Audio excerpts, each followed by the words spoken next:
Welcome all to the Contra Costa College Speech and Debate Night. We'd love to be doing this in person, but due to the global pandemic, that's not really possible. And although we can't have speech night in person or travel to in-person tournaments for the time being, our team has had incredible success this past semester, winning awards at the regional, state, and national level. Just like how the majority of your classes have moved online, so have our tournaments, making it even easier actually for new members to give it a try without even needing to leave the comfort of their living rooms. This semester, a lot has changed, not only in the way we compete, but our coaches and members. Eric and I would be remiss if we didn't acknowledge our fantastic new speech and debate coaches, Stephen Robertson and Lucy Guisto. If the events tonight pique your interest and you want to gain a valuable public speaking skill and extracurricular, do reach out to Coach Robertson or Lucy. Being part of the speech and debate team is also a unique addition to any four-year application, regardless of your major. Many of our members transfer to UC Berkeley, so if you're planning on applying to a four-year university, consider joining the speech and debate team. We'll start our showcase with two speeches that have been crafted by our novices. Our competitors are separated into two main categories: novice and open. Everyone starts as a novice and competes against other novices, so you can get your bearings and figure out which event you want to compete in. After a few tournaments, you switch to open, where you'll compete against other open competitors. After we get to hear from the novice speeches, we'll get to hear speeches from some of our open members. First up, we have an after-dinner speech. An after-dinner speech is an 8 to 10 minute speech that is traditionally designed to persuade the audience, although they can also be informative. What separates a persuasive after-dinner speech from the event we call persuasive, which you'll see later, is that it's generally more lighthearted, and the speaker is expected to use humor to deliver their message. Our next speaker, Anthony, will be assuming the role of a manager looking to recruit workers for his restaurant, Tony's Best Burgers, while delivering a critique of multi-level marketing schemes.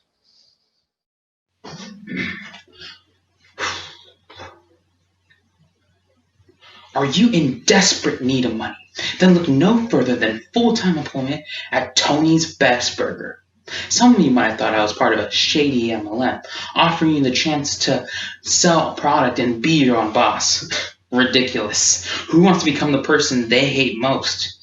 But let me tell you, these MLMs, they're taking all my uneducated and migrant workers, and I need new ones. Come on, Biden, open up them borders. But I can't wait for him.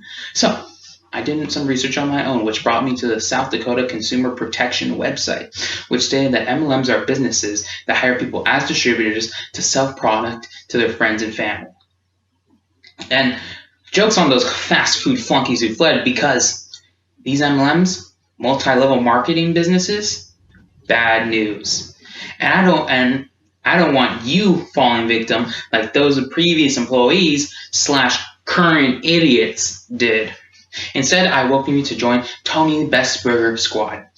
MLMs are such a reoccurring problem that publications Time, Newsweek, Washington Post, even the U.S. government, which sweeps everything under the rug, has a webpage directed to Americans about have pages directed to Americans about MLMs.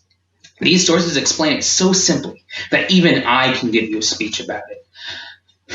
So today we'll look at the world of MLMs and how they exaggerate benefits, how they exploit their workers, and how we can take an action against them. And I need some workers too, because I had to pay rent and a bunch of employees left, a bunch of babies. I mean, I emptied the tip jar once. But first, let's talk about the tactics MLM used to choose to dupe would-be suckers. Offers to join an MLM come from many places: family, social media friends, or a salesman with an unbeatable opportunity. But the benefits are greatly exaggerated in order to attract people. And if an offer is too good to be true, it probably is. I mean, why did I split my portfolio between Bitcoin and stock in GameStop? In 2020, Huffington Post explains that people are sold the idea of becoming their own boss and making their own hours. This gives them the misguided sense of independence and gives them the enthusiasm to sign up friends and family before they even start making decent money.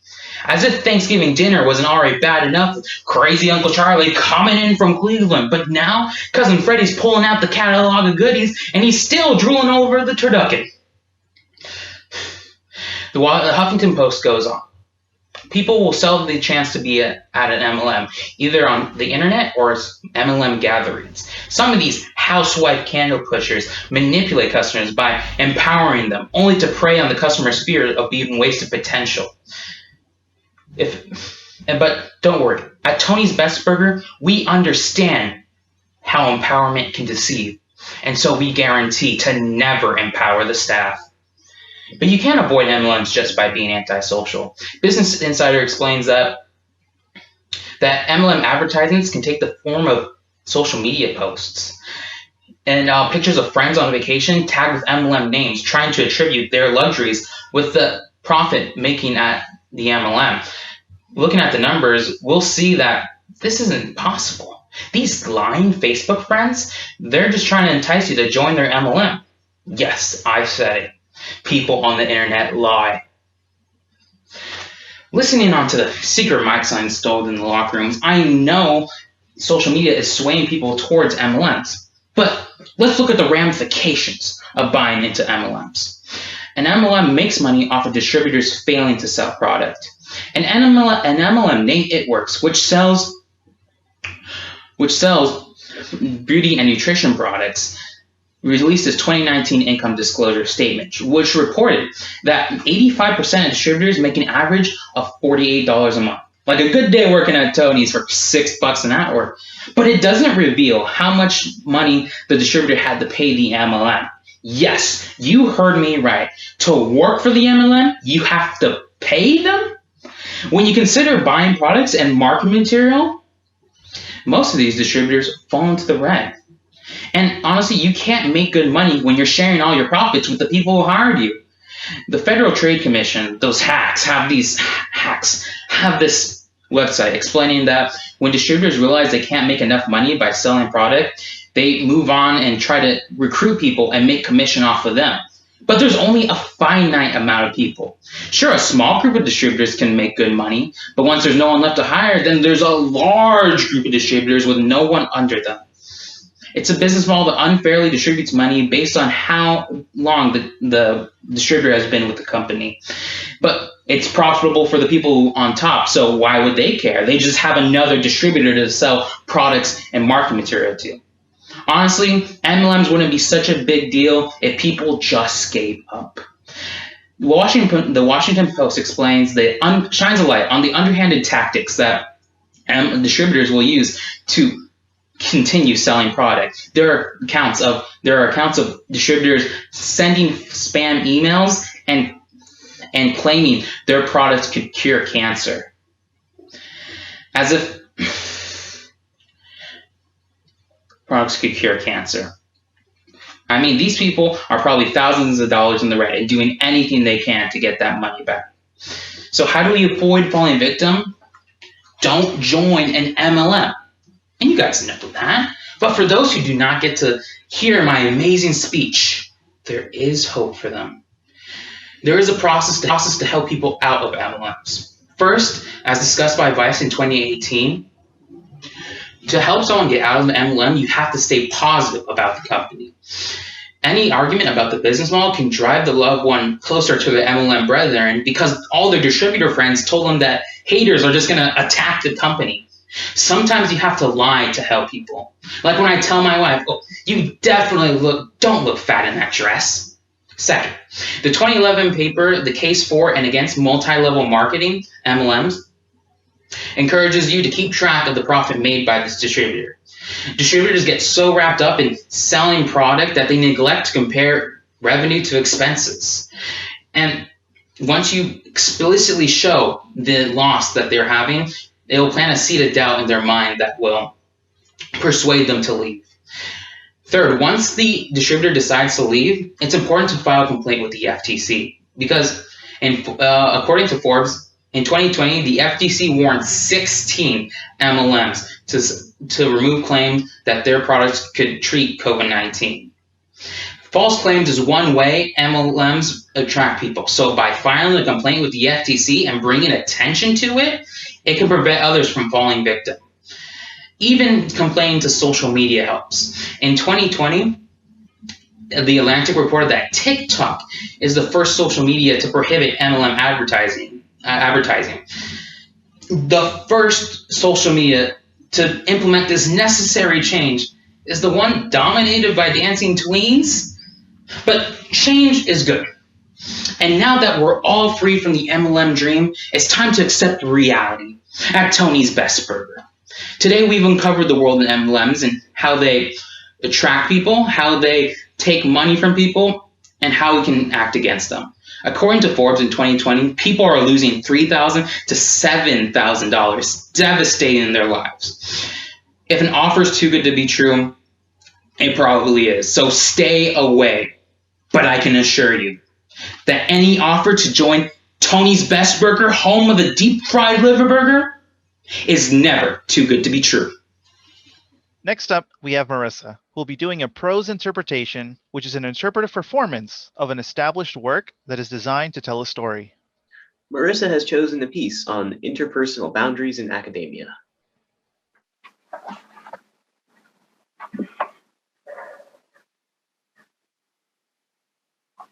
And never let these boys think that they have a shot at a romantic relationship with you. Oh no.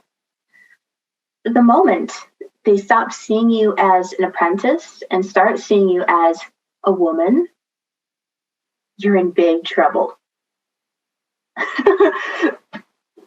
what our supervisor said on our first day of orientation. She handed us a thick packet entitled Vandenberg School for Boys, a Teacher Apprentice Guide.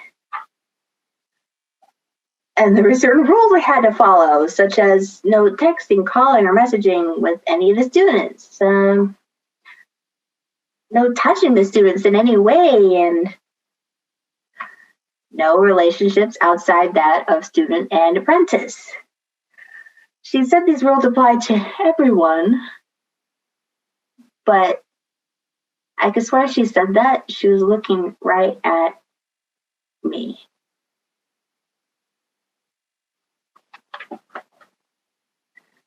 A 2019 article published by Trauma Psychology News says that inconsistencies between what we believe and how we act create fringe domains, few more distressing than that of inappropriate teacher-student relationships.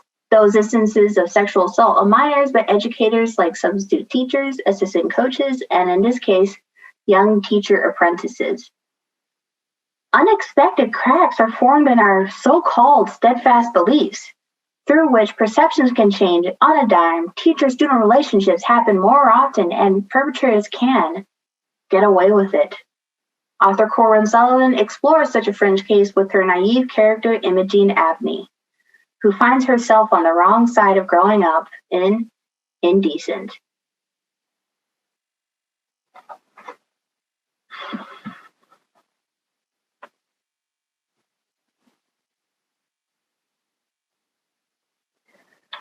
We spoke with the student, and he confirmed everything. Everything? Dean Harvey had me start with our first meeting. I described my late night walk, my encountering Adam and his friends in the woods. I would not lie, I decided. I would just omit the more incriminating details. Well, the details didn't matter story anyway. And I want to call him my name. His name didn't belong in this room. Nothing that had passed the tunas belonged in this room. And how did your relationship develop? You know, the word relationship gave me sad thrill. I told them how Adam had anonymously left me his phone number.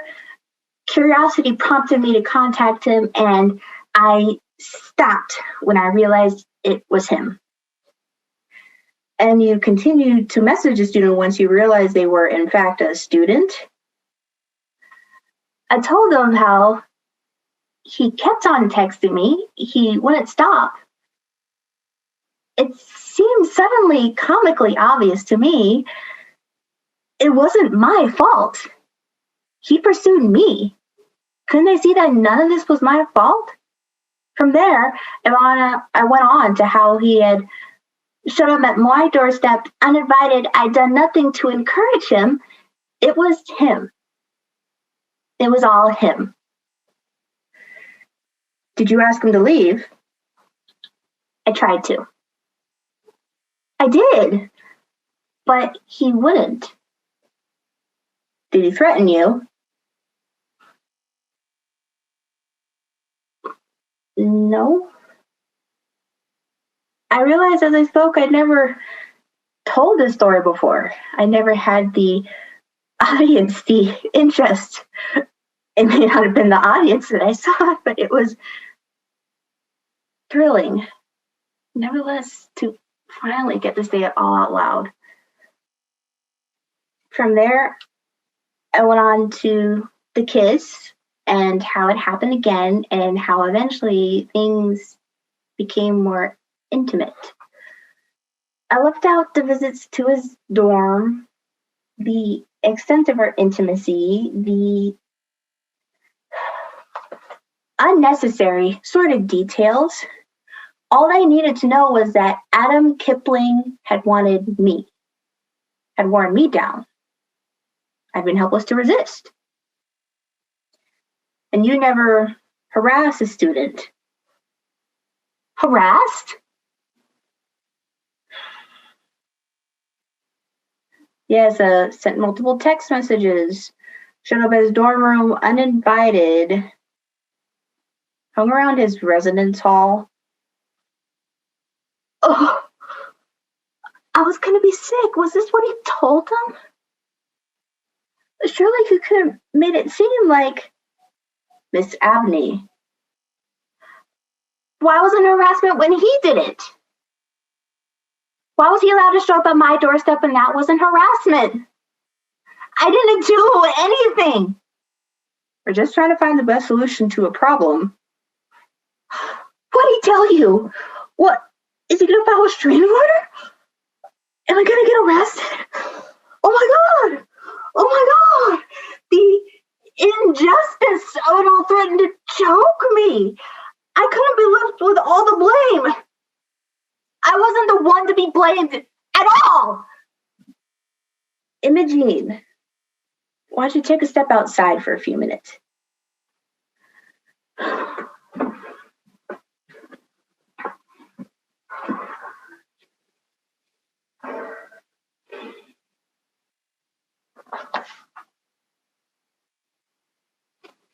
"15 minutes passed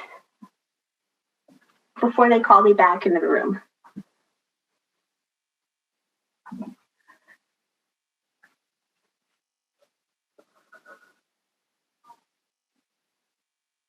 Imogene, this is a messy situation we have in our hands, and we don't want this messiness becoming public knowledge, right? Vandenberg is a proud institution, and I'm sure you have a bright future ahead of you.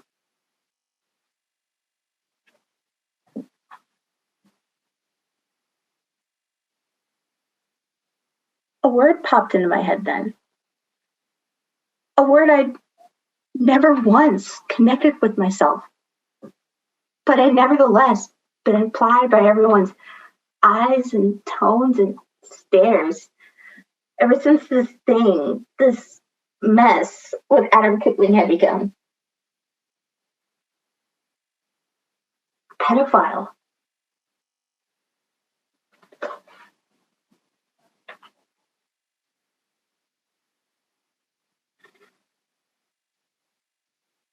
It's me. Will you come get me? I'm home. My parents were afraid of me at first. They didn't know what to do with their daughter, the pedophile. And they didn't know how to approach her and without getting hurt. Adam's father dropped the charges. He didn't want to cause trouble. He didn't want to taint his son's future. And a proud Vandenberg alum himself, he also didn't want to discredit the school with scandal. My record was wiped clean.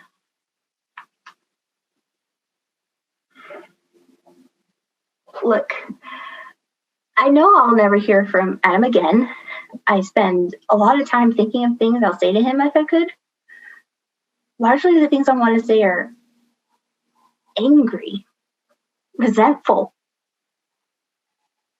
pitiful. But I never send them because the person I want to send these messages to doesn't exist. At least, not how I imagine him. I delete his number from my phone. And all of our messages, too. A decision that I regret immediately and agonizingly. For the first time, I feel embarrassed by my relationship with Adam. Embarrassed that I thought him capable of more than his years could even allow. Adam has many more years of growing up to do. As for me, I don't know what I'll do. Tomorrow, much less a month from now, or for the rest of my life. But now I wonder if it had ever really been about Adam Kipling. Perhaps it was never about him at all. So as for me, my time is up. I'm not a child anymore. Now that we've heard our current novice events, let's take a look at the open events. First up, we have Aman with a persuasive speech that won an award at the National Speech and Debate Tournament this year. A persuasive speech is 8 to 10 minutes in length and is designed to take a stand on a topical issue and persuade you, the audience, to take action. Although this persuasive event and the persuasive after-dinner speech you heard earlier have a similar purpose, the persuasive event you're about to hear takes a more serious approach. Aman's speech is about the mishandling of human organs during transportation for surgeries. Wanda Holbrook, a 57-year-old woman married who had 3 children and grandchildren, lived a normal yet beautiful life. She worked as a machine inspector for Rancho Iona, a stamping and modeling company. And as Tech Republic reports on March 14, 2017, Wanda Holbrook unfortunately passed away on March 13, 2017. Although the cause of her death was ruled an accident, she was killed by the very robots she inspected. According to the news publication Independence on March 15, 2017, as Holbrook was doing her routine inspections, a malfunctioned robot came to the section she was working on, and rather than pressing sheets of metal, proceeded to crush her skull. And unfortunately, this is not a rare case. Noted from the Association for Advancing Automation, from 1984 to 2014, a total of 14,000 people have been injured and roughly 5,000 people have died due to robotic errors. With cases like Holbrook's and so many others, it is important to shed light onto the unpredictability of robot-human interactions and how this can ultimately lead to death in the workplace. Thankfully, a revolutionary new breakthrough might already be at our doorsteps.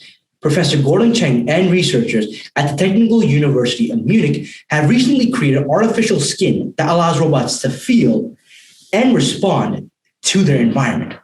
This brand new breakthrough in robotics has the ability to drastically change the manner in which robots are utilized. Because of this, it is important to understand what this brand new technology is, its current applications, and finally, the future of the technology, which CNN of February 10th, 2020 calls a touchy subject for robots. Originally, Cheng realized that robots have a huge liability when used in the workforce. They have no sense of touch, which then greatly increases the likelihood of them doing damage to another human being. He told CNN Business on November 28, 2019, robots are able to exert forces that could seriously harm another human being, so employees need to be extremely careful when around them. But slapping on a couple of run-of-the-mill sensors wouldn't get the job done. They needed something more heuristic. With that in mind, the researchers began by analyzing our best detecting sensors, human skin. Each person has about 5 million skin receptors that register what's happening on the body's surface and send signals to the brain. They took this idea and replicated it. But for robots, they created hexagonal cells about 1 inch in diameter, which served as the robot sensors. They then placed more than 13,000 of these sensors onto a human-sized autonomous robot known as H1, allowing the robot to detect contact, acceleration, proximity, and temperature, allowing it to mimic human interactions. Although Not like recreating Detroit Become Human, but still much safer. Take the example of an assembly line worker working near, let's say, a pneumatic robot arm. Rather than the robot gravely injuring the worker, the sensors would detect the worker, instantly adjusting to the new environment and the amount of force it was exerting, thus allowing for safe interaction between both parties, which is unlike anything we have seen before. An unfortunate example is of Regina Elsa, a 20-year-old worker working on repairing a faulty robot when the robot restarted and pushed her against another machine, leading to her death. The situation was made even worse since she was 2 weeks away from being married. If this technology was available back then, the robot would have simply changed trajectory, leading to one less loss of life. Now that we have a feel for this brand new technology, let's analyze its current applications in two ways: safety for workers and functionality in manufacturing companies. First, safety for workers.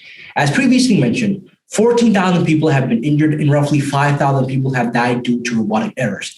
This technology has the ability to drastically change the manner in which robots are utilized. Taken from Daily Mail on October 19, 2020, there are growing concerns that keeping up with the pace of the latest artificial intelligence technology is taking a toll on human workers' health, safety, and morale. Workers are feeling worried about robots in their workplace, resulting in their performances being brought down, thus resulting in the margin of making an error to increase. By implementing this brand new technology, it will manifestly allow employees to feel safe, while at the same time cut back on the amount of injuries and fatalities. The impact that robots have on many mass-producing industries is an irrefutable fact. On one hand, they do pose a threat to the safety of workers, but on the other, they increase productivity. Productivity which can be enhanced with the second application, functionality in manufacturing companies. Responding to robot-caused injuries, companies often resort to confining them to isolated locations. This sequestration considerably hinders productivity since interacting with the robot becomes problematic at best, not to mention taking considerable bites out of a company's profits due to lost capital, warehouse space, and efficiency. Taken from the Global News Economic Organization report on January 6, 2020. Company spends millions of dollars containing robots, which results in a 26% reduction in space. This inefficiency becomes cyclical, as profit loss translates directly into less expansion and fewer employees. By implementing this brand new technology, it will manifestly allows manufacturing companies to save time, warehouse space, and efficiency. It's a win-win-win situation. A win for the workers, a win for the company, and a win for the robots. Now that we understand what this brand new technology is, let's leap beyond its current limitations into future applications. First, fundamental applications can be expanded upon. In simplest terms, the robotic artificial skin can be enhanced, allowing it to perceive its surroundings even more effectively. Bob Dole, Vice President of the Robotics Industry Association, told Science Daily on October 11, 2019. Technology like this could open up opportunities in which robots and humans work even more closely together.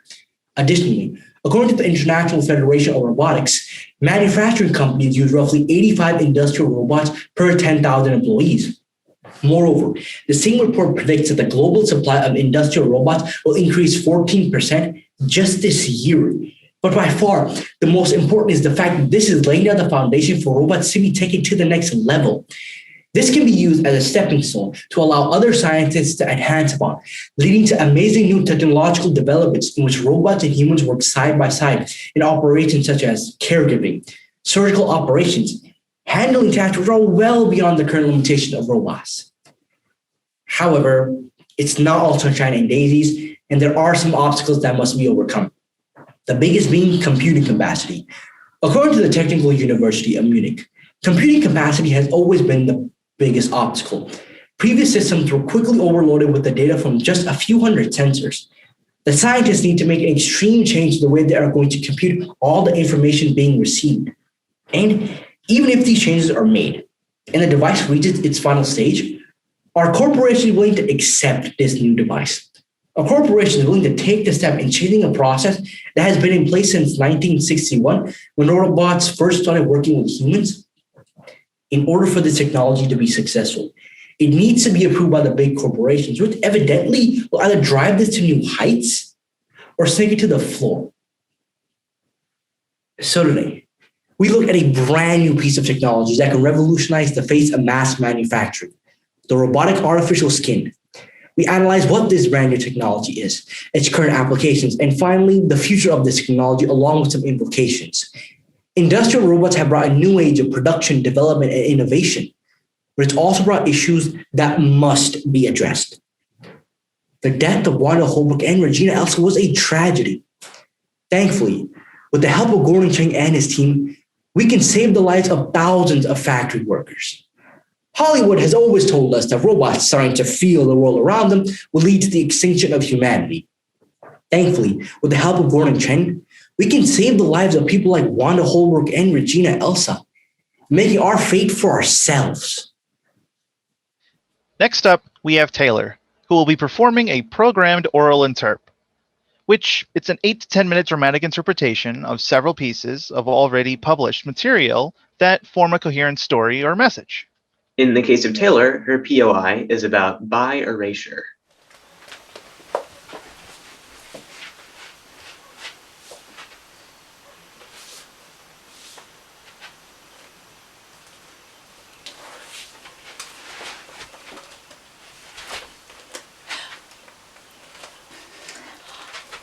Okay, Queen Maeve, a goddess, but our Empress of the Otherworld struggles inside. Questions of identity rock her to her core.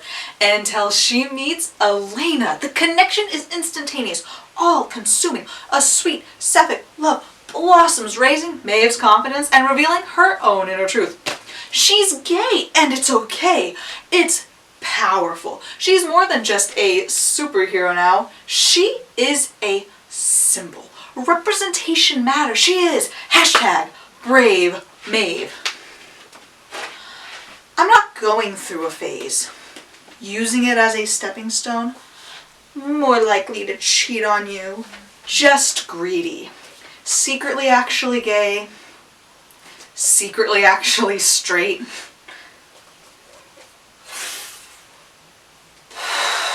I was 16 going on 17 when we first met. And she was 17 going on 18. And we've been together for 10 years. We just bought our first house together. But see, from a young age, Liz knew that she wasn't straight. She used to stay up late at night worrying because she was attracted to women, but still attracted to men. See, the term bisexual never came to mind because where we grew up, you were either gay or straight.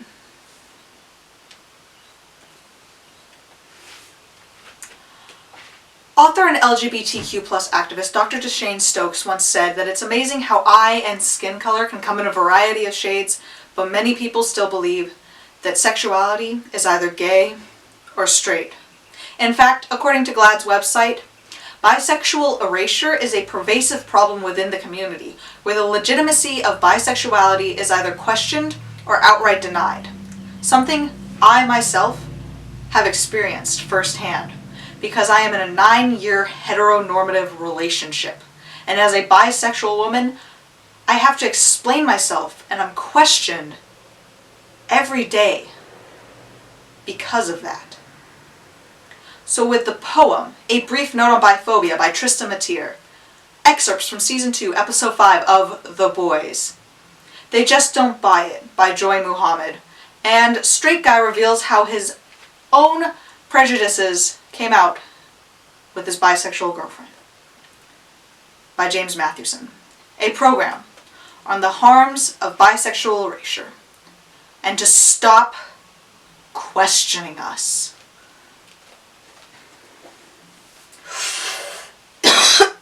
You see, I got some buddies, and they have these prevalent notions that Liz is more promiscuous or greedy because of her sexuality.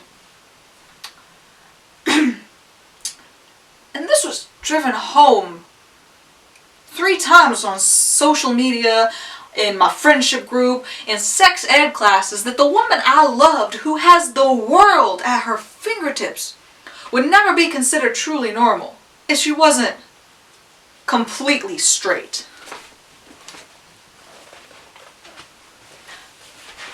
Hi. Apparently, as a bisexual woman, I have no right to complain. I'm too busy sitting on a parapet overlooking my rainbow kin because I'm attracted to a different gender. Yeah, apparently my lot has no troubles keeping us down. So when I was in middle school and I was losing friends because I was attracted to a woman, that's just growing pains. Or when I was in another country and I could be sent to religious counseling if I came out, that's nothing. I mean, with my short hair and cargo pants, I already get religious lectures and spat at in the street, but as a bisexual woman, I have no right to complain. I mean, I could dress more feminine and wear dresses and then have couples ask me if I want to go to threesomes with them, which I don't. Or how guys will assume that I'm trying to coerce them into a happy orgy that I also don't want to go to. I mean, apparently we're the pinnacle of privilege. We have no right to complain. Never mind the high statistics of mental health problems stemming from social isolation, being told I don't have the right to exist, and ignorant bastards who think that they can abuse me because of my sexuality. But biphobia, what's that? A fear of shopping? We're recommending a multi-pronged image makeover. First, guest spots on Queer Eye. Then, and it gets better, PSA. Grand Marshals at the New York and Chicago Pride, because you two are proud lesbians.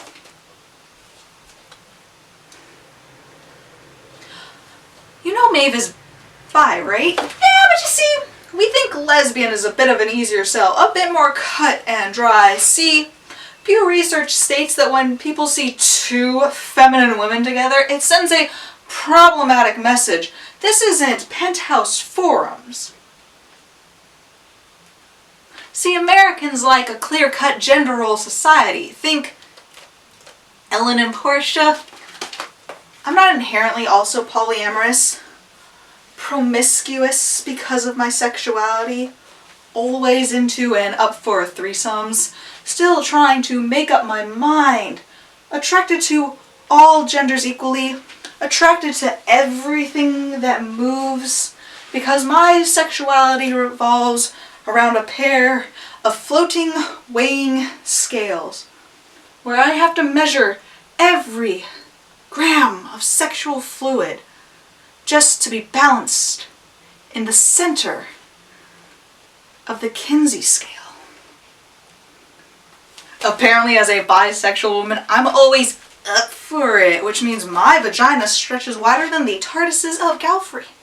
This is statistically true. I mean, you can look it up on porn sites. I mean, surely those can't all be wrong, what, right?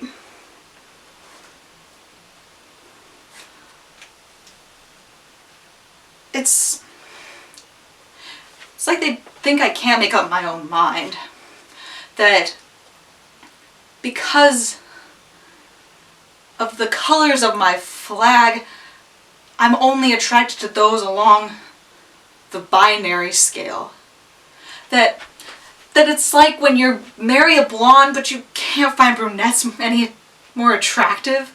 Or you've been eating vanilla ice cream for 3 weeks and you're like, I have to balance it out and eat chocolate ice cream for 3 more. It's really cool that all the lesbians I've talked to have said they already have an opinion of me. I mean, you can ask my ex-girlfriend who kept me in the closet because I was bisexual. Apparently one and just one asshole from my community is enough to vouch for every bisexual. And it's so accommodating going to gay bars. The MCs will be calling out all the gays, the lesbians, and the straights. It's not like a bisexual person may have wandered in there. And God, I love our celebrities too. Just as much as you love them, as long as you get to overshadow them with your own terms of gay or straight so they fit the mold that you want them to. It's no wonder I don't know what we bring to the table when you dismantle us faster than an IKEA project with stolen, I'm sorry, borrowed parts. Sometimes I wonder if the B in LGBTQ stands for bisexual or be quiet. I'm not experiencing less discrimination, benefiting from a passing privilege. Heterosexual when I'm dating a man, homosexual when I'm dating a woman, transphobic or confused.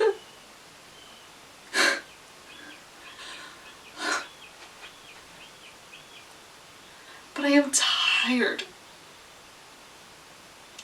I'm tired.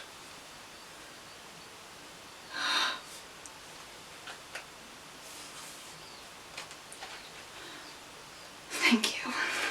Our final speech is an informative by Aman. An informative is an 8 to 10 minute speech meant to inform the audience of an emerging idea or technology. Aman is crafted and informative about a brand new robotic artificial skin technology coming out of the University of Munich. In October of 2019, a life-saving organ was in transport in a Delta Airlines flight from Florida to North Carolina in hopes of a successful transplant. The box containing the organ was marked and had a number on it.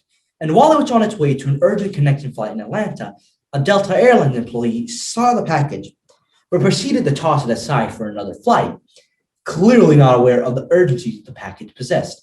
If the organ did not get to the waiting transplant surgeon in Greensboro, North Carolina by 7 a.m., the organ would have been no longer viable. Seeing as flying was no longer an option, the Organ Procurement Organization, or OPO, decided to dispatch a carrier to drive the remaining 385 miles to the Greensboro Hospital. Of course, this nightmare scenario is extremely rare, right? I mean, how is it possible that an individual can wait years just for a chance at a replacement organ, only to be told that the organ that they needed to save their life was lost while in transport? Unfortunately, this is an issue that has been a part of America since organ transplants became feasible, the misplacement and mistreatment of vital organs while in transport.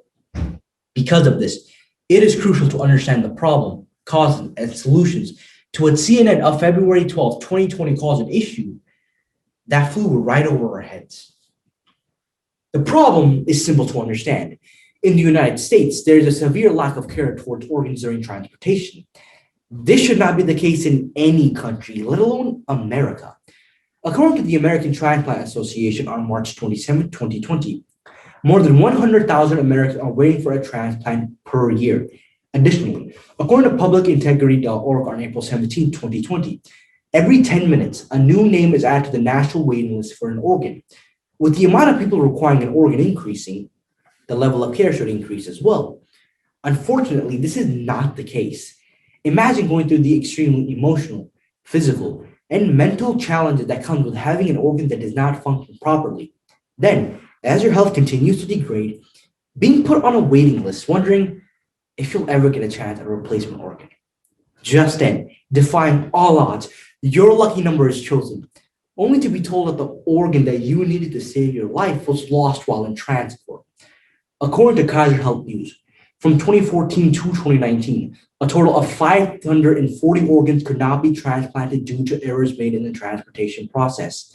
An example of this is on December 13, 2018, when a human heart was accidentally left on a Southwest Airlines flight, causing it to lose an additional 3.5 hours before it was able to reach its desired destination. Although the organ was not going to be used for any surgical procedures, instead, it was going to be harvested for its wells. The problem comes with the fact that a human heart set for a transplant has a viability window between 4 to 6 hours, which means if this was a real case and a patient desperately needed the organ would have certainly been lost. Imagine going through all of these checkpoints to finally get the green light, only to be told that the organ that you needed to save your life was left on a plane. Now you have to go through this entire process again. But this time, there might not be a second organ to save your life. Now that we understand the problem, let's analyze the cause, which is both the fault of the transportation agencies and OPOs. First, the transportation agencies. When it comes to protocols that pertains to luggage, transportation agencies often don't follow said protocols. Anybody that has lost luggage understands this. Taking from Huffington Post on April 30th, 2020, airlines lose 2 bags per 1,000 passengers. Assuming that the average passenger has 1 bag, that means 0.2% of luggage is lost. The situation for organs, however, is much worse. From the previously mentioned Kaiser Health News informed us that 1,800 organs are transported per year, which means 540 organs lost over a period of 5 years equates to a loss rate of 6%. Now, 6% might seem like a small number, but what this reveals is that transportation agencies are 30 times more likely to lose an organ than they are regular luggage. The second cause is a lack of oversight on a governmental level. According to the Department of Health and Human Services, last access February 2nd, 2021, the National Organ Transplant Act of 1984 calls for a national registry for organ matchmaking, which is incredibly helpful in organizing and systemizing the process of organ donations. But when it comes to transportation of said organs, the Act delegates this to be done by nonprofit organizations, as NBC reveals on February 8, 2020. The US relies on a patchwork of 58 nonprofit organ procurement organizations that collect organs from hospitals, package them, and set their delivery plans. And therein lies the issue. There's no government oversight to monitor their stewardships. Take the example of Delta Airlines. Delta Airlines was in charge of transporting the organ, but they didn't keep their end of the deal. Instead, it was tossed aside as if it was some sort of old suitcase and missed its flight. At this point, the shortcoming of the OPO showed itself. They had two options: charter a driver or a plane. A driver would have taken more time and effort, while a plane would have cost $15,000. They chose the driver, opting for fewer costs over expediency. Now that we understand the problem and cause of this issue, let's analyze the solutions, which comes in two ways: improving the handling of luggage and amending the National Organ Transplant Act. First, improving the handling of luggage. Boycotting airlines that frequently lose luggage can make an impact. Publications like Forbes, as well as organizations, publish the airlines most likely to lose luggage. But the best way to help is to support Senate Bill 2341, also known as the Airplane Passenger Bill of Rights, introduced in July of 2019. This bill calls for a fee of $1,350 per bag lost, hitting airlines in their bottom line. This will require airline agencies to be more vigilant when it comes to dealing with luggage, leading to improved handling. The second solution is that the National Organ Transplant Act needs to be amended so that the responsibility of transporting organs is removed from a third-party organization over to a governmental one. Currently, this onus falls upon privately owned organizations, which I previously demonstrated prioritize financial gains over efficiency. I personally have contacted multiple congressional representatives in my area and informed them about this issue. And majority of them, regardless of the political aisle they were on, did not agree with the actions occurring, and some had no idea this was even an issue. Regardless, this is an issue that can only be solved by our local and national representatives. It is up to us to assure that the people we put into positions of power understand the implications of past and future legislation. On this flyer, I've attached a link to which all you have to do is add in your zip code and address, and it will automatically inform you of your local and national representatives. I'll also post a link within the chat after my speech. Please click on them and explore them when you have the chance. I additionally urge each of you to inform your friends, colleagues, and families. The more people that know about this issue, the more traction it will receive, eventually turning into something that our leaders cannot ignore.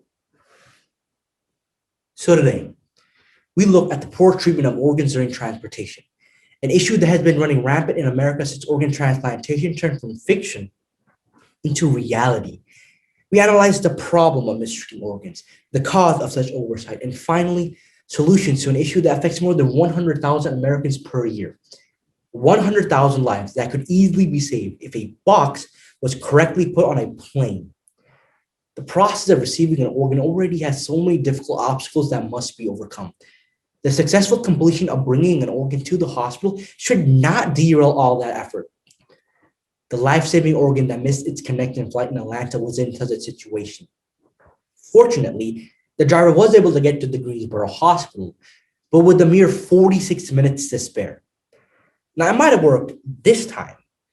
We cannot turn a blind eye to this phenomenon.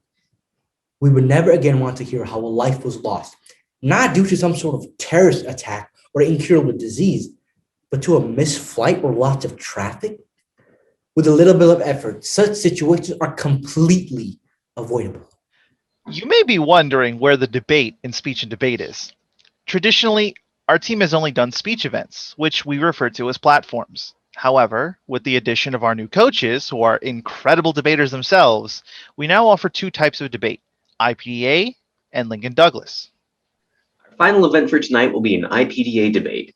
Our competitors, Daniela and Marissa, will be given a list of topics, which they refer to as resolutions. They'll have 30 minutes to pick one from the list, prepare, and choose to be either on the affirmative, arguing for, or on the negative, arguing against the resolution. Hi, good evening, everyone. We're here to in a IPDA debate, and we're here to debate the resolution of the U.S. should significantly reduce the amount of space debris surrounding the Earth. I will be affirmative, so I'm here to tell you exactly why they should do so. So first, let's define debris. Debris is scattered pieces of waste or remains,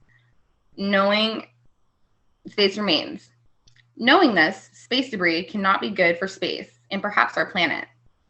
According to NASA.gov, September 26, 2013, more than 500,000 pieces of debris or space junk are tracked as they orbit the Earth, and about 19 million objects according to SciTechDaily.com nowadays. So it's all but tripled rather. They travel up to 17,500 miles per hour, which is enough to damage a satellite and enough to damage any other rocket ship going up into space. There are more than 20,000 pieces of debris larger than a softball orbiting Earth, and even a tiny fleck could damage a spacecraft, as I had said, launching into space, which poses a threat to astronauts. According to Earth.org, July 27, 2020, space junk is a problem in our own atmosphere. Larger debris can occasionally impact with the Earth and have detrimental effect on the environment. For example, debris from the Russian Proton rockets litter the Tani region of eastern Siberia, which could easily need the U.S. next. Who knows? Especially with all of the new rockets wanting to be launched lately, like with especially Elon Musk wanting to launch all the satellites. So the eastern Siberia. The debris is made up of old fuel tanks containing highly toxic residue called unsymmetrical dimethylhydrazine, a carcinogen that is harmful to plants and animals. So it leaches into the ground and leaches into the plants, and the animals eat those plants, and animals also will eat each other. So you just have a cycle going around of this harmful chemical spreading around in animals and killing them. Also, the amount of space debris is increasing the risk of satellite collision. Studies indicate that the evolution of the space object environment has crossed over the edge in which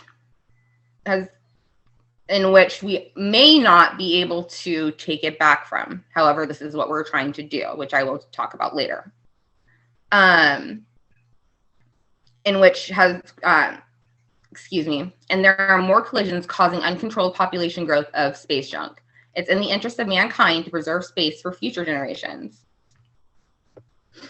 However, when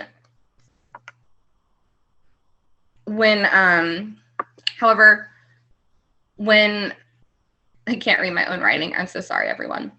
When thinking about the environment and things that combust, so where are all these satellites and debris going? They're just orbiting our Earth, correct? Now, what we should aim towards right now is we should focus on cleaning up the debris. According to theguardian.com, Jason Held, a former lieutenant, is now focusing tech that can remove space debris.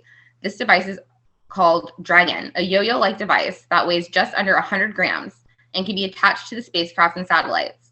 When activated, it unspools a handful of meters of string made of conductive material that gathers electric and magnetic forces. This drags those satellites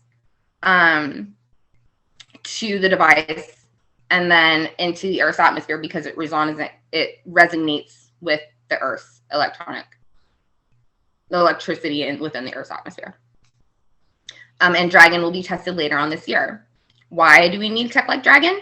Because a number of PICO satellites, which are real-time tracking satellites that are designed for only 1 year in orbit, all of these launchings are expected to double in the next decade, which they're not very easily maneuvered around in space, and they more so float around. And these satellites can pose a high hazard to the more expensive satellites.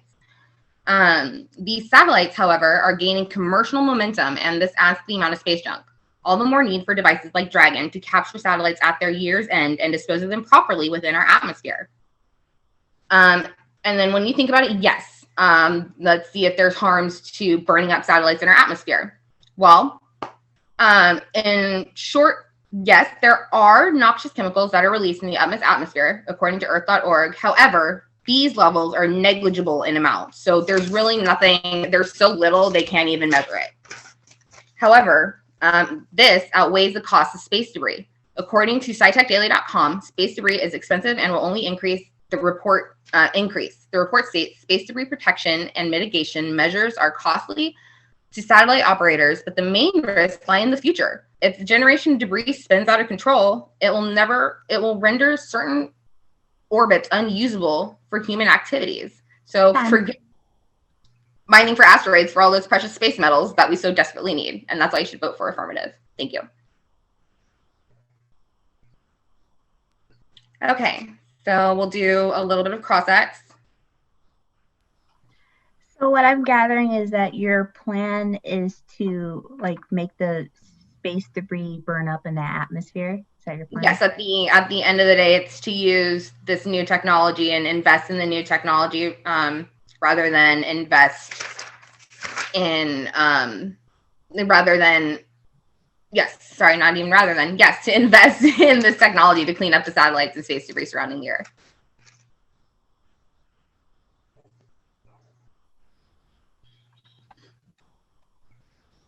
Alrighty, then I will continue on and I will set up my timer. Okay, for 6 minutes. 6 minutes. Yeah, 6 minutes. I'll start now. Okay. Hello, wonderful people. Thank you for the affirmative for their resolution. I am representing the negative side, and I'm going to say that instead of dramatically decreasing the debris by having it burn up the atmosphere, I'm suggesting that we push outward to something called the graveyard orbit and even beyond, and basically to the outer reaches of space. I'll be talking about what this counter plan entails, what this counter proposal entails, and how it's better than the affirmatives plan, and like why just shooting stuff. So according to European Space Agency, in their website, copyrighted 2021, says we can actually move space debris to the graveyard orbit. Now let me describe what that basically means. So there is something called the low Earth orbit. That's an altitude of about 1,000 kilometers to 160 kilometers. And then there's a high Earth orbit above that, which is about 36,000 kilometers above Earth's surface. And these are where the commercial and scientific satellites are, the ones that we care about right now. So the graveyard orbit is 300 kilometers above the high Earth orbit. So basically 36,300 kilometers above. And so we can move things to the graveyard orbit so it doesn't interact with the satellites, the commercial and scientific satellites that we really care for. And basically, according to the European Space Agency, there are several ways to quote unquote passivate satellites. Now, what that means is that depleting them of all their gases and resources and stuff.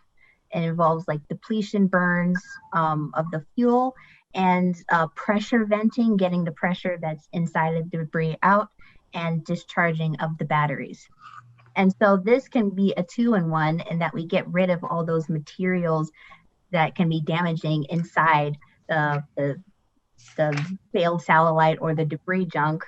And it can use this momentum from the ejection to basically escape Earth's gravitational pull. Mm-hmm. Now, this is a better idea than the affirmatives idea. You know, it's optional, but I would say for the negatives idea, it's just doing the negatives idea alone is better than just doing the affirmative plus the negative, because this doesn't have any of that shortcomings of possibly new technology. So there is a danger in tampering with existing debris out there right now, which is what the affirmative is saying that could happen with their Dragon technology. According to NASA.gov, updated 2019 article, the deliberate destruction of a Chinese satellite in 2007 created a huge cloud of debris that was a problem for many, many years. And this highlights the danger of such a blunt answer to the problem. And this isn't what the affirmative is getting at, but like we don't know exactly how delicate the removal process of debris by bringing it towards Earth's atmosphere is. So it could cause extreme havoc. It can cause explosion of like these gases because of built up gases in the debris. It can, have fuel leakage. It could create even more. The negativist plan gets rid of that and basically just push all that stuff out. Get that stuff out of here. And so that's on to the negative's third and final point, which is that space is large. Like, we have no idea how big it is. It's beyond comprehension, basically, for how we think of it. And this is an example of how we have this human-centric view of things. So if we fling the debris into space, like its graveyard orbit and beyond, it could be lost to Earth, out of sight and basically out of mind. Now, this could be a dangerous philosophy on Earth, but in space, the human impact is so minimal as to be non-existent. More to this point is that I said before about the low Earth orbit and the high Earth orbit, and how the graveyard orbit is slightly above that. So basically, the graveyard orbit will go to, 36,300 kilometers above Earth's surface. And so, what would you think our, closest solar neighbor would be? Our moon. How close they are? The moon is actually 380,000 kilometers away. That just goes to show how vast the differences are.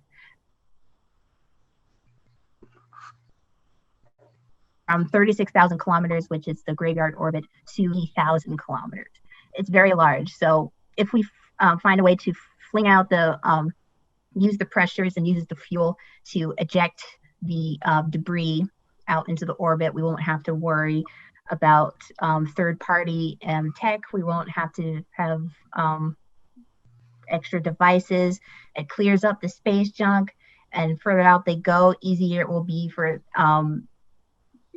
further out they go, the easier it will be to escape Earth's gravitational pull. So, and that's why I urge you a negative vote. Thank you.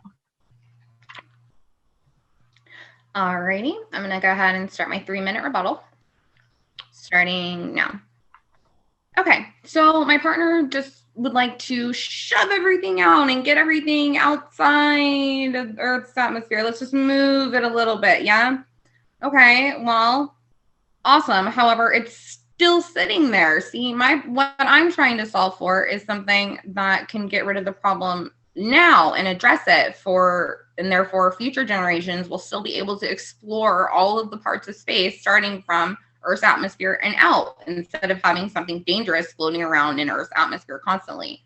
And my opponent also was talking about how we would like to burn up the fuel in it and how we can have technology for that. Yet I don't see any technology being made, nor did she mention something like that, or however that something's being developed yet. These were all just ifs and possibilities. I'm talking about something that's happening currently right now with Dragon, and how they will go ahead and grab those satellites through their magnetic force, and pull them into the atmosphere to burn them up. Now, my opponent also mentioned that doing this can be dangerous. However, parts and pieces of satellites and old shuttles dissipate, go towards the atmosphere all the time and burn it up. And who knows how delicately that really happens? Probably not so much. So assuming that they're moving, and besides the fact of how fast they're speeding into our atmosphere, they must burn up fairly quickly. So that process doesn't seem very delicate. So I don't think delicacy is what we're going for. However, I would think an electromagnetic force is just about as near delicate as you can get, since it's just gently pulling everything towards it, and then that then being pulled towards the earth to burn up.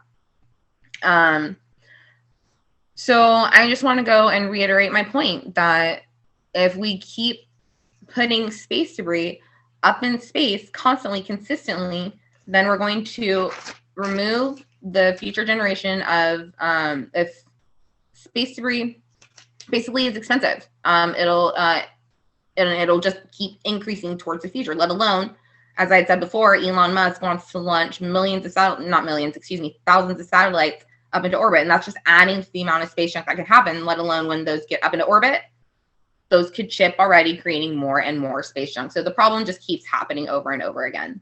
This solves for the problem by burning. So I am for burning everything, not shoving everything out into some kind of dead zone, which we don't know could fill up too, possibly. And then where are we going from there? Make another one and another? We're just creating more and more space junk for the atmosphere. And that's why I feel that you should burn it. Thank you. Vote for the affirmative.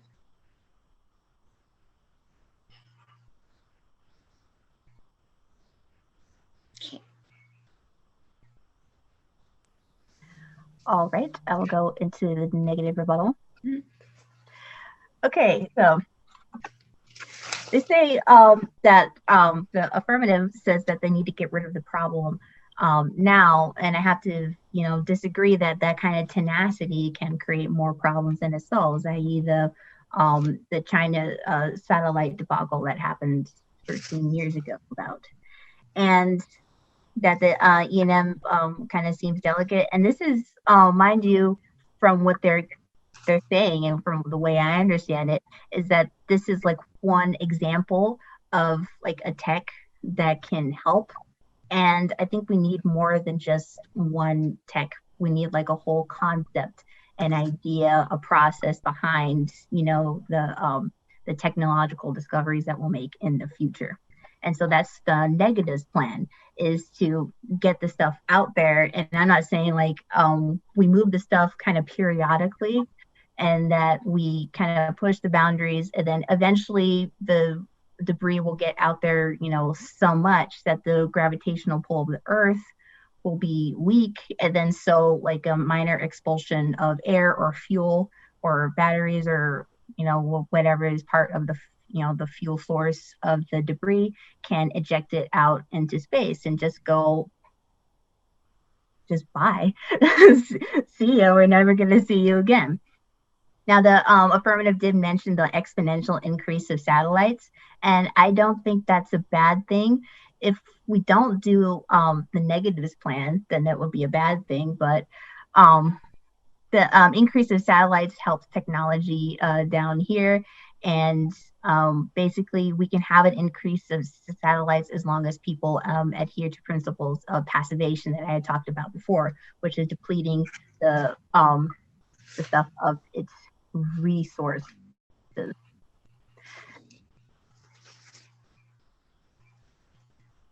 And so there's still a lot of risks. Questions aren't correct, and from my understanding of E&M is that it's a relatively weak force as you get like out into vast distances. Very strong close, but weak, and so like it could go off and then it passes by the atmosphere, crashes into something else. This is technology that was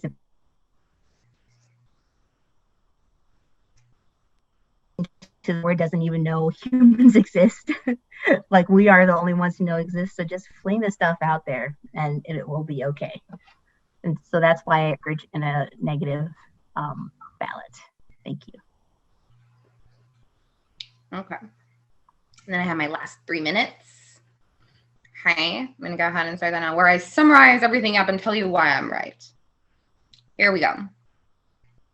Okay, so I'm just going to push my point one more time and then kind of touch a little bit on the negative. So as I had said before, the number of PICO satellites, and these are real-time tracking satellites, they're increasing, and they're designed for only 1 year in orbit. So after 1 year, they're rendered useless. There's nothing. They just become more space junk. So, and already these satellites can pose a high hazard to the more expensive satellites. The more expensive satellites would be the ones that Elon Musk would be launching out into the atmosphere. And I doubt he wants his satellites to be damaged. However, that poses a threat with the current space junk out there. And yes, the negative had mentioned that it's good for technology, it's good for the world to have those new satellites out there because they help us with things. But as soon as those satellites are done, what happens with them? We just shove it all out, right? But that then creates a problem for the future generations, and we want to think about them as well. So if we push everything out, we ruin the future for further space exploration because we just keep pushing out more and more junk, and there's just going to be layer upon layer upon layer. Think of the movie WALL-E. Junk. So I would like to push across the fact that the amount of space junk is increasing and the risk of satellite collision comes along with that. So when we're launching like SpaceX and other things like that, rockets out into the atmosphere, what have you, that we're doing currently today, all of those are poses a risk. All of those are at risk for hitting space junk. And if that happens, a second, and it can be a minuscule, it can be a very microscopic amount, can hit a rocket to make something go wrong and for it to possibly explode in space. So launching more satellites is definitely not a good thing because that, as I said, increases more and more and more and more space junk. And the more we want to explore space, the less chances we're going to have to do so with all the space junk unless we burn it all, not just push it out and just let it compile. We need to burn it. And that's why I feel that you should vote for affirmative. Thank you so much. All right, everyone. For all of those of you who have made it this far, we sincerely thank you for your viewership and support. It helps the team out tremendously, especially during the times we're currently going through. We do hope you enjoyed the events and perhaps found something interesting to take away from them. If anyone is interested in learning more about what we do or joining the team, you can email Professor Robertson from the speech department to find out more. His email should be in the description of today's event. And if not, I'm sure the professors will be able to pass it on to you all. Once again, thank you for your time, and we hope everyone has a great rest of their evening.